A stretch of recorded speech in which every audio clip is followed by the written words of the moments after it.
আমরা আমাদের যে মুক্তধারা অনুষ্ঠানটা হবে সেই মঞ্চের নাম রেখেছি মনোজ মিত্র, শ্রদ্ধেয় মনোজ মিত্রের নাম। আমাদের এই মুক্তধারা নাট্য উৎসবের মূল যিনি মাথায় আছেন, আমাদের সকলের প্রিয় বিশিষ্ট নাট্য ব্যক্তিত্ব অধ্যাপক ব্রাত্য বসু মহাশয়। তার নির্দেশ, তার পরিকল্পনায় আমরা এই কাজটা এগিয়ে নিয়ে যাচ্ছি। এবছর 5 দিনে 10টা নাটকের দল নাটক করবে। জেলার থেকে বিভিন্ন দলেরা আসবে। আমি এই অঞ্চলে প্রতিনিধি হিসাবে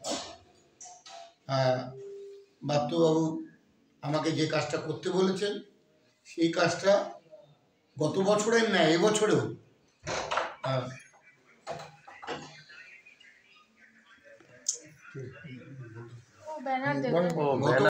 সুরজিৎদার কাছ থেকে সমস্তটা শুনে নিয়েছি এবং এই যে আয়োজনটা প্রথম থেকে যদি একটুখানি গুছিয়ে ইন্ট্রোটা বলে দেন।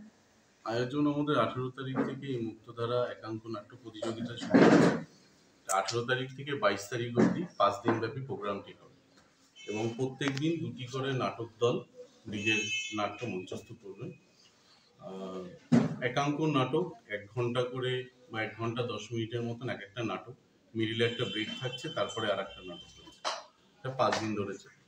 যেহেতু সারা বাংলা ব্যাপী নাট্য প্রতিযোগিতা, সেহেতু বাংলা থেকে কোন কোন নাট্যের দল আসছে, কোন কোন জায়গা থেকে আসছে? আমাদের নাট্য দল, এখানে অনেক নাট্য দল আছে, যে 10টি নাট্য দলের মধ্যে বালিগঞ্জ ব্রাত্যজন আছে, অশোকনগর নাট্যমুখ, দমদম শব্দমুগ্ধ নাট্যকেন্দ্র, ক্যান্ডিড থিয়েটার, শান্তিপুর সাংস্কৃতিক, নৈহাটি ব্রাত্যজন, ময়না অন্য ভাবনা, গোবরডাঙ্গা নিঃশব্দ থিয়েটার, মৃত্তিকা, চণ্ডীতলা প্রমটা। মানে জেলাগুলো থাকছে হচ্ছে কুচবিহার থাকছে, দক্ষিণ দিনাজপুর থাকছে, উত্তর 24 পরগনা থাকছে, পূর্ব বর্ধমান থাকছে, হুগলি থাকছে, কলকাতাও থাকছে। কি পুরস্কার আছে এই নাট্য প্রতিযোগিতা? পুরস্কার, প্রথম পুরস্কার যারা পাচ্ছে আমাদের এর থেকে একটা মোমেন্টও দেওয়া হচ্ছে এবং তার সাথে আমরা প্রাইজ মানি 50,000 টাকা দিচ্ছি এবং তার সাথে সাথে এই যে নাটকগুলো যখনই মঞ্চস্থ করছেন তাদের একটা প্রোডাকশন ফিস বাবদ আমরা 10,000 টাকা করে দিচ্ছি এবং তার সাথে সাথে ওদের একটা যাতায়াত ভাড়া বাবদ আমরা একটা ট্রাভেলিং অ্যালাউন্স সাথে প্রোভাইড করছি।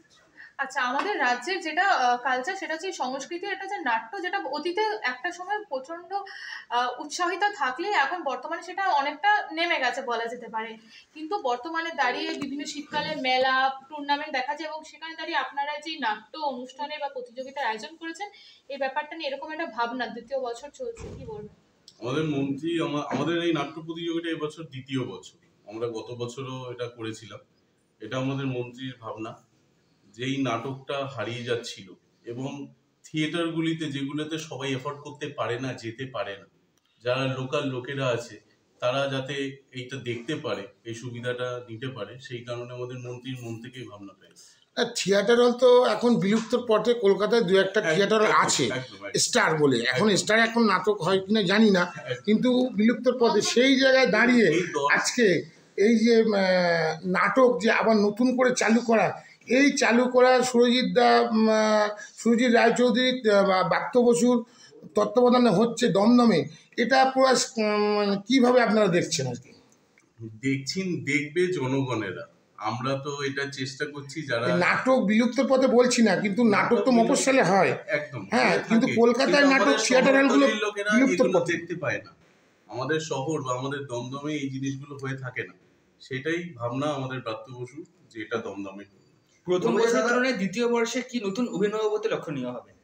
অভিনবত্ব আমরা গত বছরও করেছিলাম, এবছরও করছি। প্রথম বছর ছিল যে ভুল ত্রুটিগুলো আমাদের গত বছর ছিল, সেগুলোই আমরা শুধরে নেওয়ার চেষ্টা করছি। বলবো যে দাদা, নাটক মানেই সমাজের দর্পণ। আলটিমেট নাটকের মধ্যে দিয়েই সমাজের প্রতিচ্ছবি ফুটে ওঠে। তো এবারে যারা আসবে, কোন টাইম থেকে শুরু হচ্ছে, যদি টাইমিংটা একটু বলো, আর কি ধরনের প্রতিচ্ছবি এবার ফুটে উঠবে তোমাদের এই নাট্য উৎসবে? ভাবনা দিয়ে দেওয়া হয়েছে কি? ভাবনা বলতে এরকম কিছু নেই। একাঙ্ক নাটক ওদের একটা থিম আছে, ওই থিমেই ওরা করছে। যাদের যে থিমটা রয়েছে, আমাদের প্রত্যেকদিন সন্ধ্যে 6টা থেকে শুরু হচ্ছে এবং 7টা 10 অব্দি থাকছে, মিডিলে 1 ঘন্টার একটা গ্যাপ, তারপরে আবার 8টা থেকে শুরু হচ্ছে নেক্সট নাটক। এটা কোথায় হচ্ছে? এটা আমাদের দমদম মতিঝিল ওল্ড কোয়ার্টার। প্রবেশ কি অবাধ থাকছে? প্রবেশ অবাধ থাকছে সবার জন্য, এখানে কোনো ফিস থাকছে না। প্লাস আমাদের ব্রাত্য বসু একটা উদ্যোগ নিয়েছে যে এই যে মিডিলের যে 1 ঘন্টা গ্যাপ, সেইখানে আমরা প্রত্যেক দর্শককে ফুচকা, ঝালমুড়ি এবং চা বিনামূল্যে খাওয়াচ্ছি। আচ্ছা, এরকম এই অনুষ্ঠানের মাধ্যম দিয়ে যারা নাটক করতেন বা এখনো করছেন, যারা পিছিয়ে পড়েছে বিভিন্ন অভিনয় জগতের জন্য, তারা কি মনে হচ্ছে আরেকটু এগিয়ে আসবে? আপনাদের অবশ্যই আমাদের ব্রাত্য স্যারের ভাবনা এটাই, তার জন্যই এটা করা। আপনার নামটা? আমার নাম জিৎ চক্রবর্তী।